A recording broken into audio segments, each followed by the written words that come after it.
Bernat Noel Tifón es profesor de Psicología Criminal en la Universitat Internacional de Cataluña. Bajo su análisis pasan todo tipo de casos, desde las psicopatías hasta los crímenes pasionales. ¿Qué te atraía al principio de la psicología forense?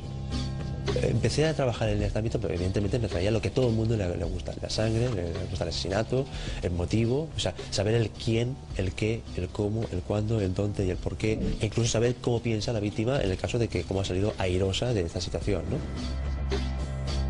Cuando me llegó, por ejemplo, mi primer caso de homicidio, choca, evidentemente impacta. Pero ya a medida que vas haciendo más casos y casos y casos, que si violencia doméstica, que si agresiones sexuales de adultos, que si agresiones sexuales de menores, que sobre todo la agresión sexual de menores es un tema muy sensible, si me permite la expresión, te curte a nivel personal y te curte a nivel profesional. Todos los respetos hacia estas series de televisión y películas de cine, evidentemente, que está muy bien, pero que está bastante lejos de la realidad que nosotros tocamos cada día. ¿Qué diferencias hay entre el asesino hombre y mujer? El sujeto de sexo masculino es, digamos, por así decir, más primitivo, más primigenio en su conducta hostil. En cambio, la figura del sexo femenino, la conducta hostil que puede desarrollar es más, digamos, cerebral. Es o bien por interés, o bien porque de alguna manera, pues, por un ataque de venganza o de rabia, una frustración que haya podido tener con respecto a algún interés que haya tenido por el medio. Hay más asesinos en serie, justamente, de figura masculina, o sea, hombres, y de sexo femenino hay menor índice, pero que también existe, ¿eh?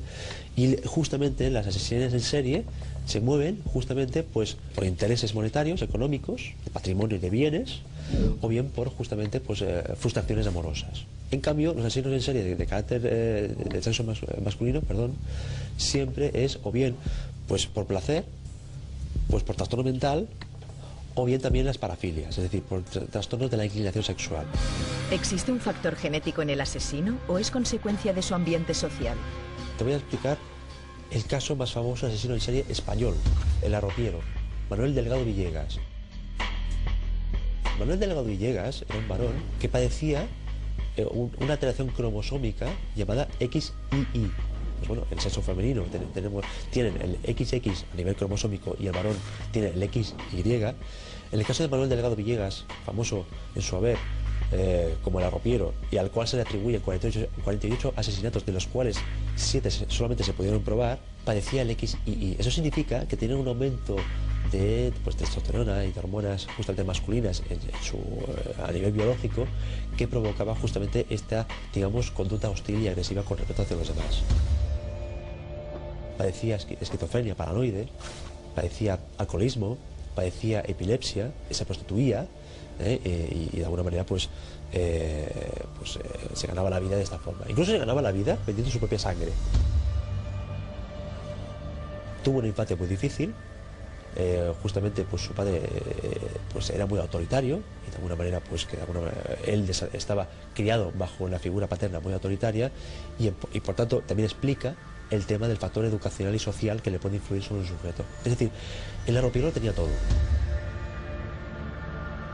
En ausencia justamente de trastornos que hubiese podido tener, a lo mejor hubiese desarrollado una conducta normalizada. ¿Te ha cambiado a nivel personal ser psicólogo forense? Ahora me ha cambiado pues esto, es decir, la forma de cómo abordar los casos, de cómo intervenir, comprender la persona, pero tanto como el imputado, el encausado, como por parte de la víctima. Es decir, tanto ambas partes, de una parte como de la otra, tienen el quién, el qué, el cómo, el cuándo, el dónde y el por qué.